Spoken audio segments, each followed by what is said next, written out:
Hello everyone. ఈరోజు update ఏందో తెలుసుకుందాం. తెలంగాణ ప్రజలకు షాక్. 15 లక్షల గృహలక్ష్మి దరఖాస్తులు రద్దు. ఫ్రెండ్స్, అదేందో ఇప్పుడు తెలుసుకుందాం. తెలంగాణ ప్రజలకు షాక్ ఇచ్చిన కాంగ్రెస్ ప్రభుత్వం. తెలంగాణ రాష్ట్ర వ్యాప్తంగా ఏకంగా 15 లక్షల గృహలక్ష్మి దరఖాస్తులు రద్దు చేసింది కాంగ్రెస్ ప్రభుత్వం. గృహలక్ష్మి పథకం కింద బీఆర్ఎస్ హయాంలో సేకరించిన 15 లక్షల పై చిలుకు దరఖాస్తులన్నీ పరిగణించకూడదని కాంగ్రెస్ సర్కార్ నిర్ణయించింది. వాటి స్థానంలో కొత్తవి తీసుకురావాలని భావిస్తుంది. Cancellation of 15 lakhs Gruhalakshmi applications.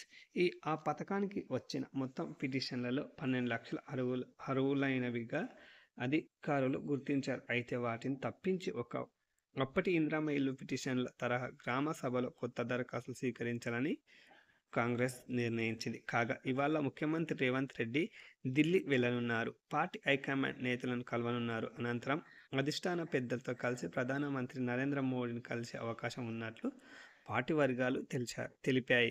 రాష్ట్ర ముఖ్యమంత్రి బాధ్యతలు చేపట్టగా తొలిసారి రేవంత్ రెడ్డి ప్రధానిగా కలవబోతున్నట్లు మర్యాదపూర్వకంగా ప్రధాని మోదీని కలుస్తానని పార్టీ నేతలు వెల్లడించారు. ఓకేనా ఫ్రెండ్స్, మరిన్ని అప్డేట్ కోసం సబ్స్క్రైబ్ చేయడం మర్చిపోకండి. Thank you.